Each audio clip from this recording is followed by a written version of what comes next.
दोस्तों, आप सभी लोगों का हमारे इस YouTube चैनल पर स्वागत है।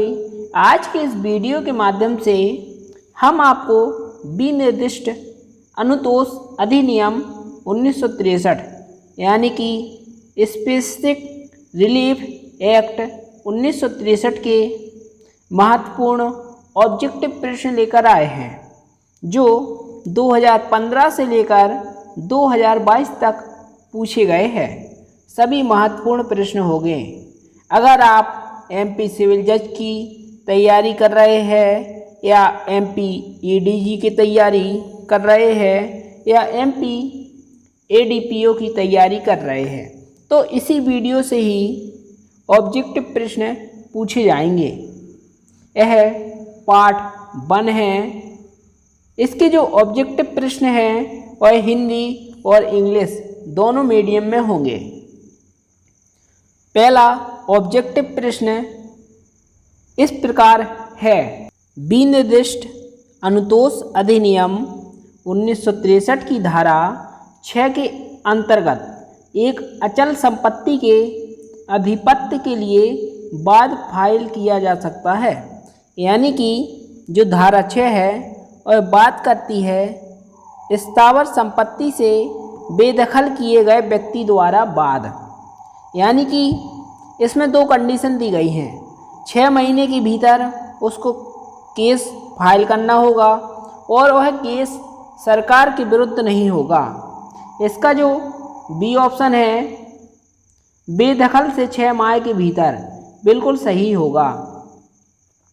6 माह के भीतर केस करना होगा।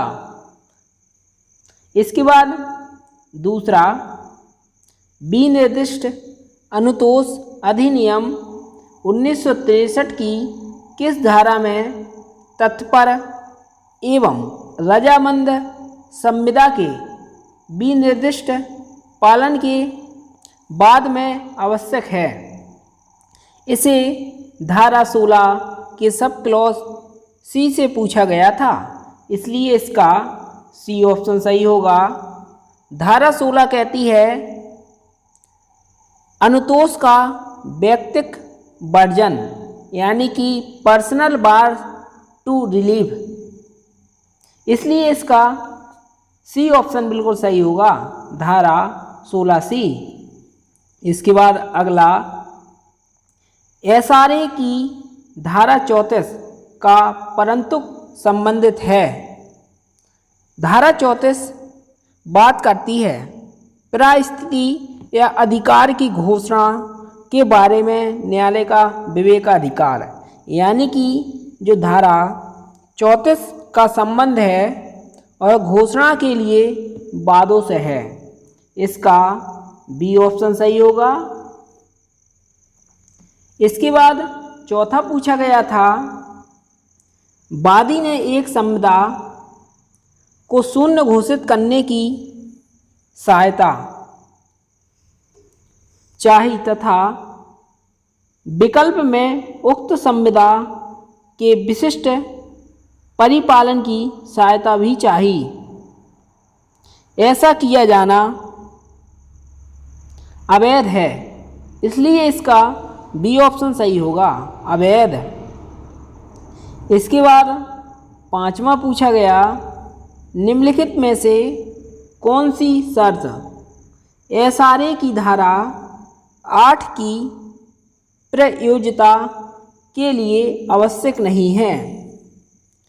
यानी कि इसका जो सही आंसर होगा, ए ऑप्शन होगा, प्रतिवादी संपत्ति का स्वामी होना चाहिए, यह आवश्यक नहीं है, धारा 8 में बताया गया है, इसलिए ए ऑप्शन सही होगा। इसके बाद अगला पूछा गया, एसआरए की धारा 6 के अंतर्गत स्थावर संपत्ति के अधिपत्य की वापसी के लिए कोई दावा प्रस्तुत नहीं किया जा सकता।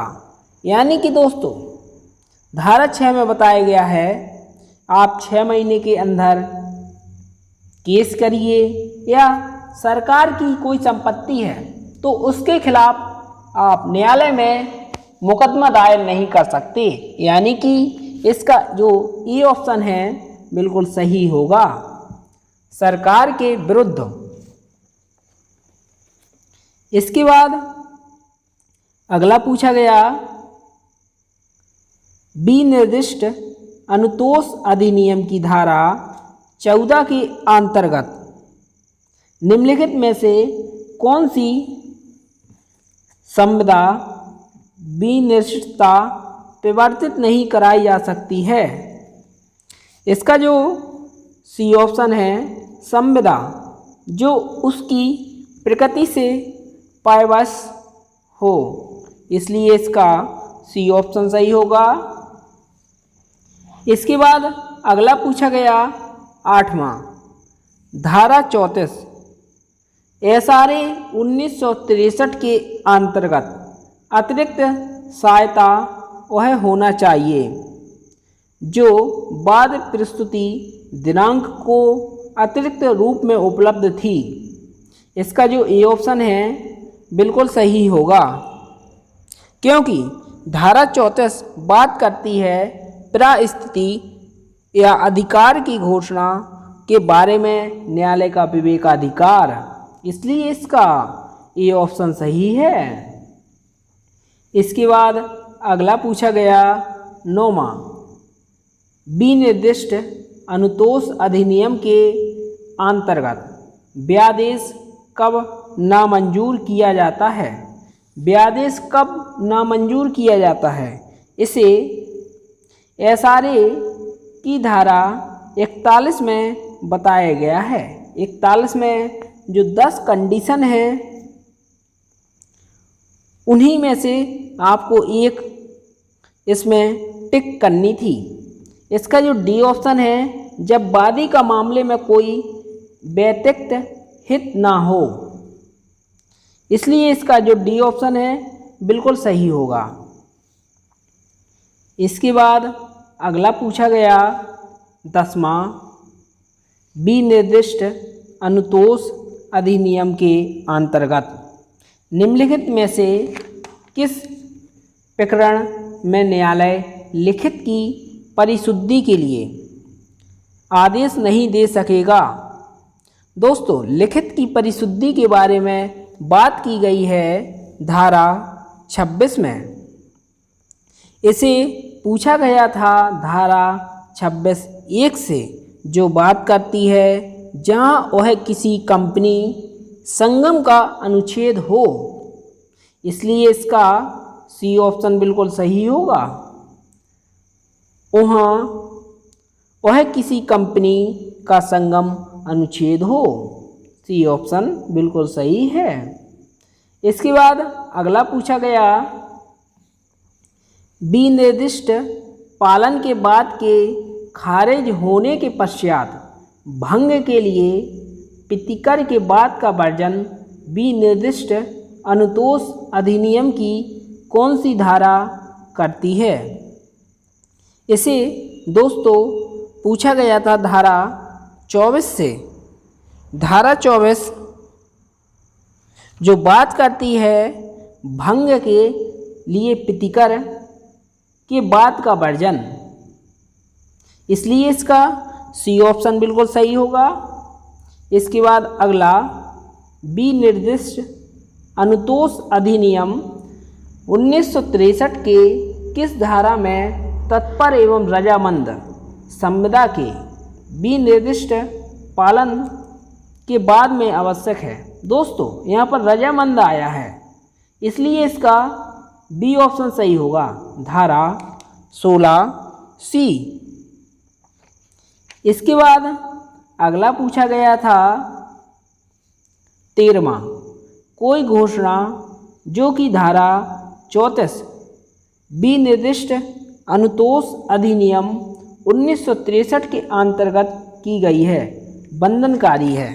धारा 34 बात करती है परिस्थिति या अधिकार की घोषणा के बारे में न्यायालय का विवेकाधिकार। इसका जो ए ऑप्शन है बात के पक्षकार पर बिल्कुल सही है, बंधनकारी होती है। बी ऑप्शन दावे के पक्षकारों के माध्यम से दावा करने वाले व्यक्तियों पर, ये भी बिल्कुल सही है। सी, किसी पक्षकार के न्यासी होने पर, ये भी बिल्कुल सही है। इसलिए इसका डी ऑप्शन सही होगा, इनमें से सभी।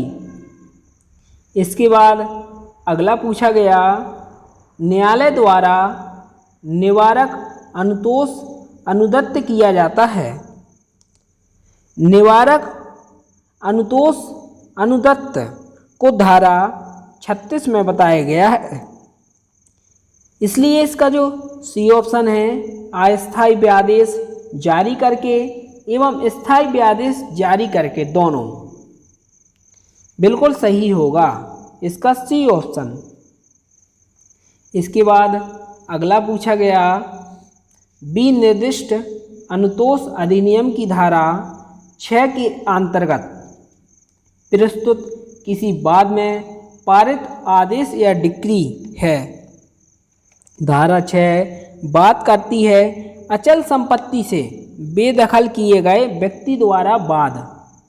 दोस्तों, उसमें लिखा है ना तो आप अपील कर सकते हैं, ना ही उसका पुनर्विलोकन कर सकते हैं। इसलिए इसका सी ऑप्शन होगा, केवल रिवीजन कर सकते हैं। इस बात को आप ध्यान रखिए, रिवीजन हो सकता है, ना तो अपील होगी ना ही उसका पुनर्विलोकन होगा, रिवीजन हो सकता है। इसलिए इसका सी ऑप्शन बिल्कुल सही है। इसके बाद अगला पूछा गया, विनिर्दिष्ट अनुतोष अधिनियम के अंतर्गत आधिपत्य की पुनः प्राप्ति का बाद दायर किया जा सकता है। दोस्तों, इसका जो आंसर है, चल और अचल संपत्ति दोनों पर वाद दायर किया जा सकता है। इसलिए इसका सी ऑप्शन सही है, चल और अचल दोनों ही संपत्ति के संबंध में।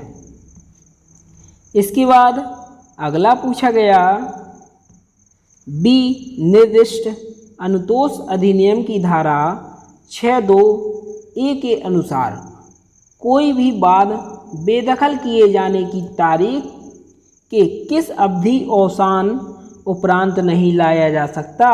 दोस्तों, 6 माह। इसका ये ऑप्शन बिल्कुल सही है। आप इसको बहुत ही ध्यान से देखिए। 6 माह धारा 6(2) के ए में बताया गया है और 6(2)(b) में बताया गया है कि सरकार के विरुद्ध नहीं होगा। इसके बाद अगला पूछा गया, निम्न में से कौन सी संविदाएं विनिर्दिष्टता परिवर्तित नहीं कराई जा सकती हैं। इसका जो ये ऑप्शन है बिल्कुल सही होगा। इसके बाद अगला पूछा गया, कौन सी घोषणा धारा 34 विनिर्दिष्ट अनुतोष अधिनियम 1963 के तहत सिविल न्यायालय दे सकेगा। धारा 34 कहती है, परिस्थिति या अधिकार की घोषणा के बारे में न्यायालय का विवेकाधिकार। इसका जो सही ऑप्शन है डी ऑप्शन होगा, इनमें से कोई नहीं। इसके बाद अगला पूछा गया, विनिर्दिष्ट अनुतोष अधिनियम के अंतर्गत विनिर्दिष्ट अनुतोष दिया जा सकता है केवल।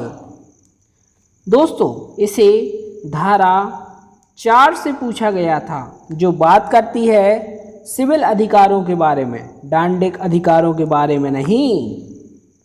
इसलिए इसका जो सी ऑप्शन है, व्यक्तिगत सिविल अधिकारों को परिवर्तित कराने के लिए बिल्कुल सही होगा। सी ऑप्शन, सिविल अधिकार। इसके बाद अगला पूछा गया, विनिर्दिष्ट अनुतोष अधिनियम 1963 के तहत विनिर्दिष्ट अनुतोष दिया जा सकता है।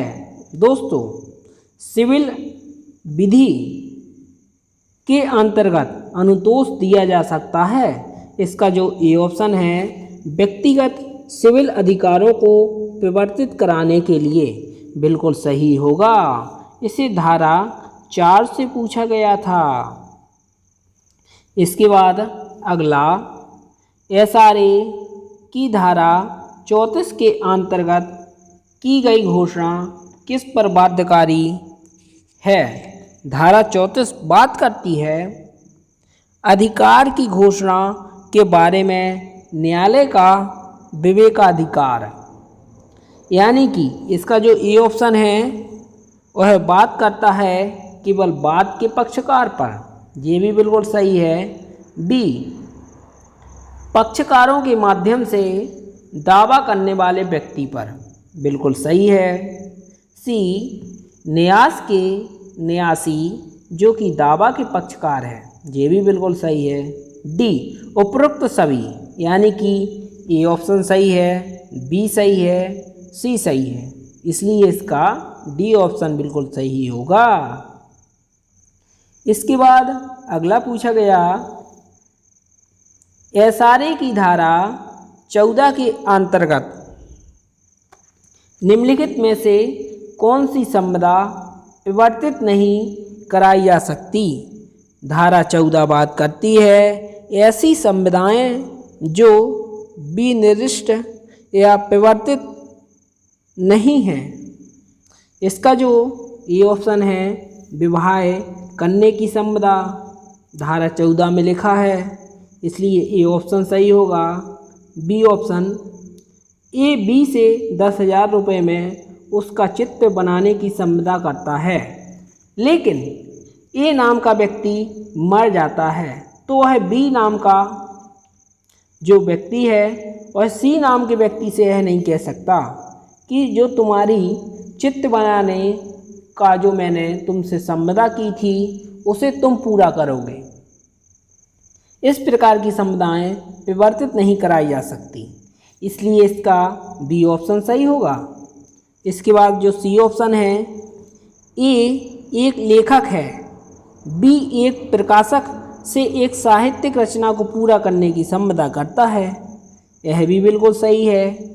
इसका जो डी ऑप्शन है उपरोक्त सभी, क्योंकि यह तीनों संविदाएं परिवर्तित नहीं कराई जा सकती हैं धारा 14 के अंतर्गत, इसलिए डी ऑप्शन सही होगा।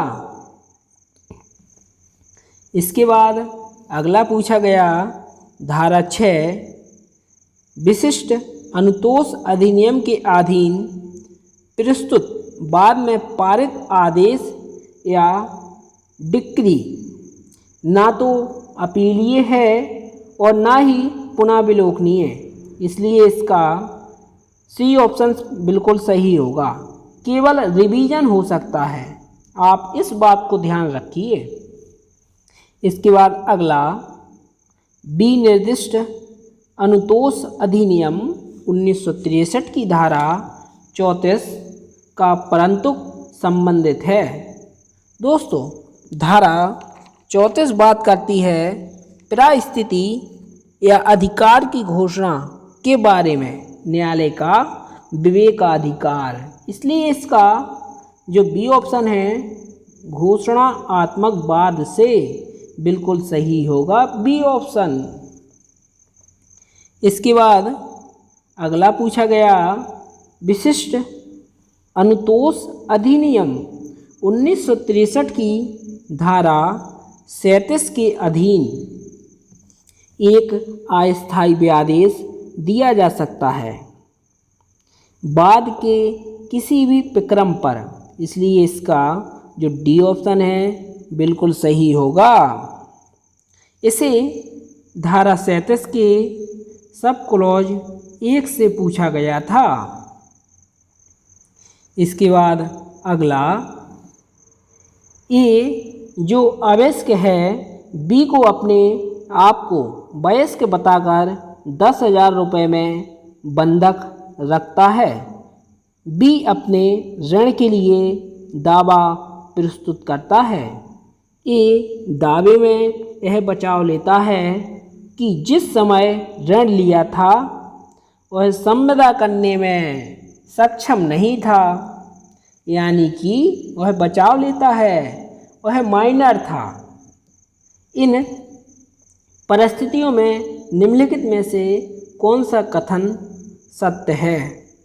ए ऑप्शन कहता है संविदा कपट पर प्राप्त की गई थी, इसलिए ए के विकल्प पर शून्य करनी है।